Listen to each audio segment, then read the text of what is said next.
TDP నేతలపై మండిపడ్డ MLC వరదు Kalyani. ఈ ఎన్నికల్లో వైసీపీ పార్టీ తప్పకుండా అధికారంలోకి వస్తుందని ఆమె అన్నారు. ఆమె మీడియాతో మాట్లాడుతూ ఎలక్షన్ కమిషన్ తో చెప్పి పోలీస్ శాఖను మార్చారు, అధికారులు మార్చారు, మాపై ఎల్లో మీడియాలో దుష్ప్రచారం చేశారు. కానీ ఎన్ని జరిగినా సరే అధికారంలోకి వచ్చేది వైసీపీ పార్టీ అని ఆమె అన్నారు. ఒక అన్నలా, ఒక తమ్ముళ్లా, ఒక కొడుకులా జగనన్నని భావించి జగనన్నని ప్రభుత్వాన్ని మళ్లీ కొనసాగించుకోవాలని బలంగా నమ్ముతూ ఈ రోజు ఓటేయడం జరిగింది. అసలు జగనన్న సునామీ సృష్టించబోతూ ఉన్నారు. ఒక ప్రభంజనం ఎలా ఉంటుందో దాన్ని జూన్ 4వ తేదీన జరిగే కౌంటింగ్ లో మనం చూడబోతూ ఉన్నాము. తెలుగుదేశం పార్టీ వాళ్ళకి అర్థమైపోయింది, వాళ్ళు ఖచ్చితంగా ఓడిపోతారు, ఓటమి పాలైపోవడం ఖాయం అనే విషయం అర్థమైపోయింది. అసలు జూన్ 4న ఎన్నికలు ఫలితాలు ఎలా ఉంటాయంటే జగనన్న విజయాన్ని దేశం మొత్తం శబాష్ అనిపించేట్టుగా ఉంటుంది. ఖచ్చితంగా అంత చక్కగా ప్రజలు జగనన్నకు మద్దతు తెలియజేయడం జరిగింది. అలాగే తీసుకుంటే తెలుగుదేశం పార్టీ వాళ్ళు చంద్రబాబు నాయుడు గారు అయితే అబద్ధ హామీలు ఇచ్చారు, కూటమి కట్టారు. అలాగే వదిన పురంధరేశ్వరి గారితో కలిపి ఎస్పీలను మార్చారు, అధికారులను మార్చారు ఎలక్షన్ కమిషన్ తో చెప్పి. అలాగే వాళ్ళ ఎల్లో మీడియా ద్వారా అసత్య ప్రచారాలు చేయడం జరిగింది, వాళ్ళ సోషల్ మీడియాలో తప్పుడు ప్రచారాలు చేయడం జరిగింది. ఎన్ని చేసినా కూడా ప్రజలైతే మాత్రం జగనన్న వెనకే ఉన్నారు. తెలుగుదేశం పార్టీకి ఎవరు ఓట్లు వేయని పరిస్థితి, ఈ కూటమికి ఎవరు ఓట్లు వేయని పరిస్థితి. వన్ సైడ్ గా వైఎస్ఆర్ కాంగ్రెస్ పార్టీకి ఓట్లేశారు. సో అసహనానికి గురైపోతూ ఉన్నారు తెలుగుదేశం పార్టీ నాయకులు గాని, కూటమి నాయకులు గాని.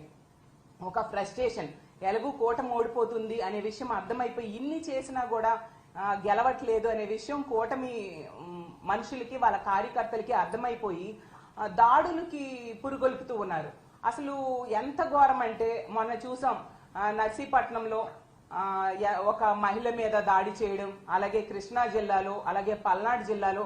అంటే ఇలాంటి దాడులకి పురుగొల్పుతూ వాళ్ళ అక్కసని, వాళ్ళ బాధని ప్రజల మీద, అంటే వైఎస్ఆర్ కాంగ్రెస్ పార్టీకి సపోర్ట్ చేసిన ప్రజల మీద తీర్చుకుంటూ ఉన్నారు.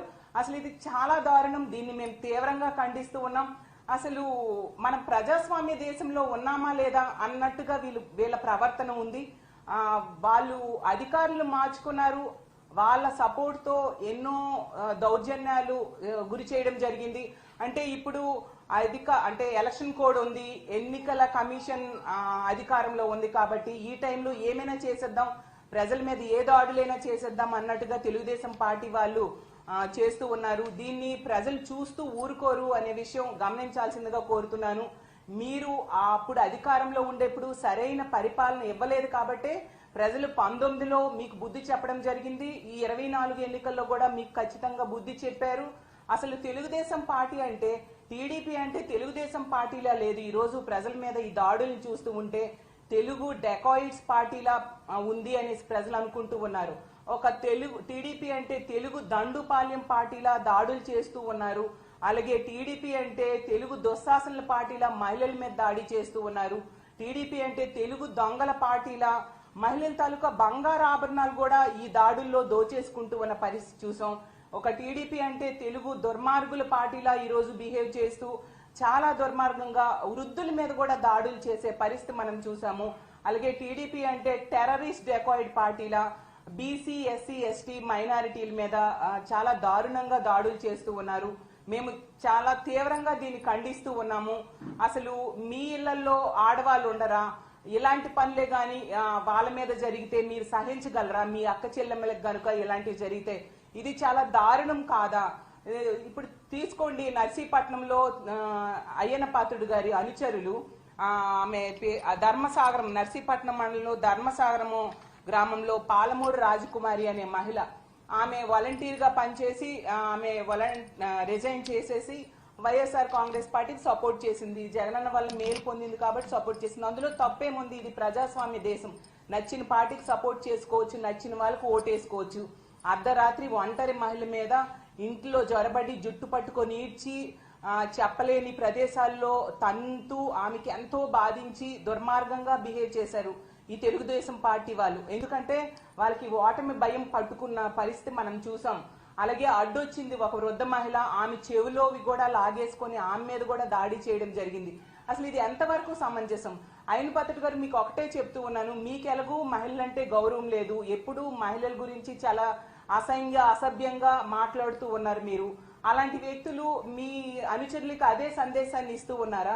మరి మీ ఇంట్లో ఆడవాళ్ళు కూడా ప్రచారం చేశారు కదా, మరి వాళ్ళ మీద కూడా ఎలాంటి దాడులు చేయమన్నా మీరు మెసేజ్ ఇస్తూ ఉన్నారు. ఎందుకు మీ అధినేత అయిన చంద్రబాబు నాయుడు గారి కుటుంబంలో కూడా ఆడవాళ్ళు ప్రచారం చేశారు కదా, మరి వాళ్ళ మీద కూడా ఎలాంటి దాడులు చేయండి అని మీరు మెసేజ్ ఇస్తూ ఉన్నారా? ఇలాంటి సందేశాన్ని మీ అనుచరులకి ప్రజలకి మీరు ఇస్తూ ఉన్నారా అని నేను అడుగుతూ ఉన్నాను. అసలు ఇది ప్రజాస్వామ్య దేశం. అసలు మీరు నేను చూశాను చాలాసార్లు పేపర్లలో, ఎన్నికల టైంలో పేపర్లలో, సోషల్ మీడియాలో 10 సార్లు కంటెస్ట్ చేస్తున్నారు అయ్యన్న పాత్రుడు గారు, ఓ సీనియర్ అనేసి అనుకుంటూ. అంటే మీ సీనియారిటీ ఒక ఒంటరి మహిళ మీద దాడి చేయడానికి ఉపయోగించారా? ఇదా మీ హీరోయిజం అని నేను అడుగుతూ ఉన్నాను. ఎంత దారుణంగా మీరు దిగజారిపోవాలా ఓట్ల కోసం? అంటే మీకు ఎగ్నిస్ట్ చేశారు అని చెప్పి ఎంత దారుణంగా మీరు దిగజారిపోయారా? ఎంత సీనియర్ అని చెప్పుకుంటారు కదా, మీ జూనియర్స్ కి మీరు ఇదే నా సందేశం ఇస్తూ ఉన్నారని నేను అడుగుతూ ఉన్నాను. అలాగే తీసుకుంటే ఆ కృష్ణా జిల్లాలో గన్నవరం నియోజకవర్గంలో ఉంగటూరు మండలంలో ఆత్కూరులో వేములు సంధ్యారని అనే మహిళ, ఆమె చేసిన పాపం ఏమీ లేదు, వైఎస్ఆర్ కాంగ్రెస్ పార్టీకి ఓటేసింది అంతే. ఆమెకైతే ట్రాక్టర్తో ఏకం తొక్కించి చంపేద్దామని చూశారు తెలుగుదేశం పార్టీ రౌడీ మోకలు. ఎంత దారుణం! అంటే మహిళలంటే అంత చిన్న చూపా మీకు? అంత చులకన భావమా? ఆడది అబల కాదు సబల అనే విషయం మీరు తెలుసుకోక ఇలాంటి పనులు చేస్తూ ఉన్నారు. కానీ ఈ రాష్ట్రంలో ఉన్న మహిళలందరూ కూడా ఒక సబల ఏం చేస్తుందో దాని ఓటు రూపంలో చేసి చూపించారు. రానున్న ఓటింగ్ టైంలో మీరు దాన్ని చూస్తారు ప్రత్యక్షంగా. అలాగే తీసుకుంటే పల్నాడు జిల్లాలో గురజాల కాన్స్టిట్యున్సీలో కొత్త గణేశన్పాడు గ్రామంలో అయితే బీసీ ఎస్సీ మహిళలకి 24 గంటలు బంధించి మరీ దాడి చేయడం జరిగింది. అసలు ఆ మహిళలు అయితే గుడిలోకి వెళ్ళి దాక్కున్నారు. వాళ్ళు చేసిన పాపం కూడా ఏం లేదు, వైఎస్ఆర్ కాంగ్రెస్ పార్టీకి ఓట్లేశారు. అంటే వైఎస్ఆర్ కాంగ్రెస్ పార్టీకి ఎవరు ఓట్లేస్తే వాళ్ళ మీద ఎలా దాడులు చేసేస్తారా? అసలు ఎంత దారుణం! మీరు ఎంతగా దిగజారిపోయి తెలుగుదేశం పార్టీ వాళ్ళు ఎందుకు ప్రవర్తిస్తూ ఉన్నారో అర్థం కాని పరిస్థితి రాష్ట్రంలో నెలకొని ఉంది. అలాగే తీసుకుంటే